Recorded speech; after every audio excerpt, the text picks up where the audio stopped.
would you like him to save you? What kind of thing would you want him to do in your life to make it all better? How would you like to be saved?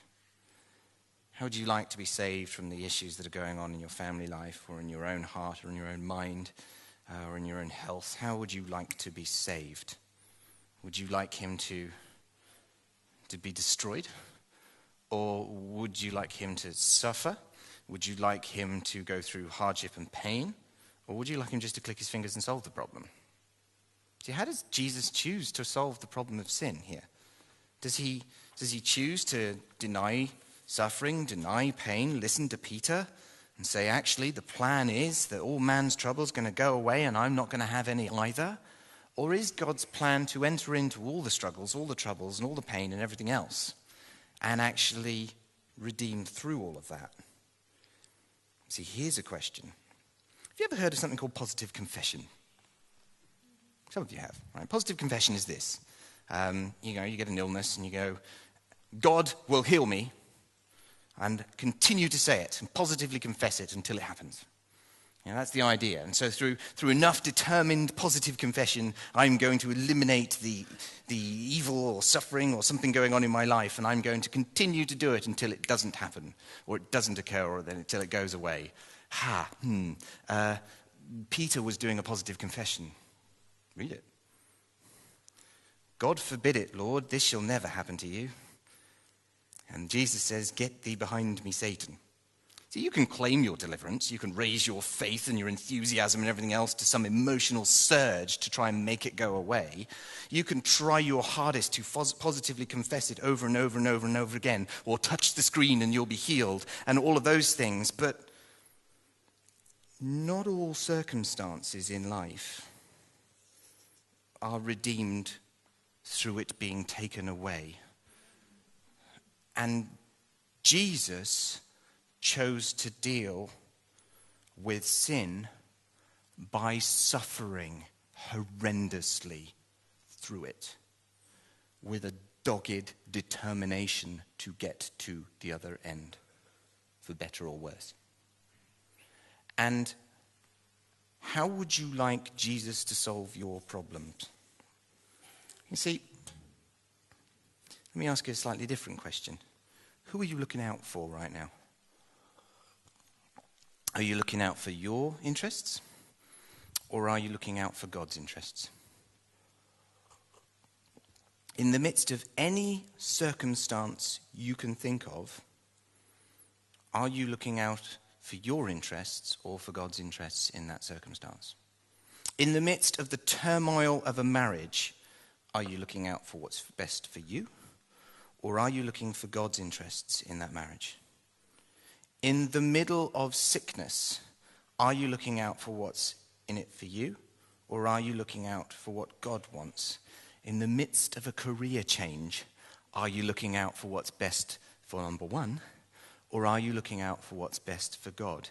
In the choice about whether to go into the ministry or not, am I looking after my interests and trying not to put my kids through this? Or am I choosing the will of God, no matter what the consequences and the sufferings that may entail? This is a big question. And alongside of this is another question. Is it my job to make your lives more heavenly? To address your needs and serve them? To address all the things that you want to change in your lives and make better? And all the circumstances around you and make them a better place to be? Is it my job to serve your guilt and serve your frailties and serve your insecurities and everything else and just make them go away? Is it my job to help you with the sufferings of your life to make them all better? Is it my job to take away from the difficult circumstances and get rid of them for you? Is it my job to do that? Or is it my job to lead you to become more like Christ?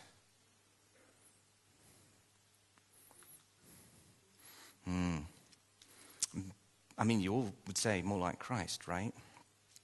So it's my job to encourage you to do what? Listen to Peter or to listen to God? Is it my job to say, no, God forbid it. Lord, take you away from such things? Or is it my job to say, where God leads you, you go? And in the midst of your marriage, bear your sufferings and return love? Or is it that I should go alongside the person that's upsetting you and criticize them and tell them off for what they're doing and everything else, and deal with them, and so you can feel better about what's gone on? Or hard one. Is it my job to be nice, or to challenge you and challenge your pride? Is it my job to encourage you to listen to Peter, or encourage you to be like Christ? You see, in Matthew 26, we see the early part of the crucifixion story. And we see Jesus in the Garden of Gethsemane. And he's sitting there, and he's got hematidrosis. Do you know what that is? He's bleeding blood out of his sweat glands.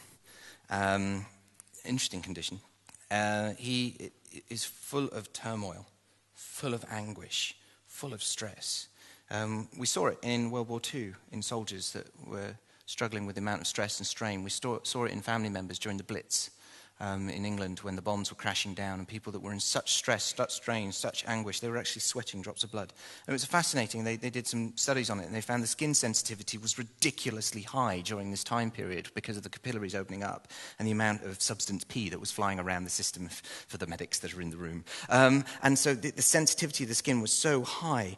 And so this huge amount of sensitivity of the skin, to the equivalent of if I was to just brush my nail against somebody's skin, they would feel it was being sliced open. That's the level of sensitivity that was going on in that time. So Jesus is this huge amount of anguish. He is sweating drops of blood, and he is praying, Lord, if there is any way for this to be taken from me, if there is any way for this circumstance that I don't have to be there, I don't have to go there, I don't have to go through this, because I can see it coming. You know, the worst fears realized. I can see my worst fears realized. If there's any way that I don't have to do this, then take it from me. But not my will, but your will, and I will drink that cup if you ask me to. That's me asking you to be a bit like Christ. If I was to encourage you to be like Christ. It's not an easy message. It's not very popular to be like this. But again, is the purpose of a pastor to be popular? It could be popular. Tell you what, growing up in church, you learn to be all things to all men. You learn how to please the masses. You learn how to dance the dance and be the right thing and play the game and dance to the right songs and clap the hands at the right moment and hold your head at the consecrated angle while the preacher preaches. And all of those things, you learn it very easily. But do you think Jesus was concerned at the moment of trying to decide whether he was going to follow with God's will, or whether he was going to say, do you know what, I don't have to drink this cup? Do you think he was trying to decide what you thought about it? Do you think he was worried about what Peter thought anymore? Do you think he was worried about how popular this decision would be with the people around him? Do you think he was worried about what would happen to him? Do you think his dreams and his feelings and maybe being a better carpenter, and I wish I'd have made one more table, do you think he had all of these thoughts about what would happen? Do you think he was worried about what churches would think about him or anything like that? Do you think he was worried at all? Or do you think he was motivated by God's thoughts, God's dreams, God's plans, and a love for the people around him? See, sometimes we have to do things that nobody likes us doing. In life as a father sometimes, in work, in church. And it's not popular, and the committee are disagreeing with you. And it's not popular, and the boss thinks you're wrong, and you're acting in a way which is contrary to what the job entails, even though you're trying to be ethical. And all of these things. But actually, there is a moment in time where you've got to understand that you may well pass through a period of sufferings in order to do God's will. And you have to choose to pass through the sufferings to do God's will. And there's no way around it. And I would not encourage you to do otherwise. I would encourage you to follow Christ.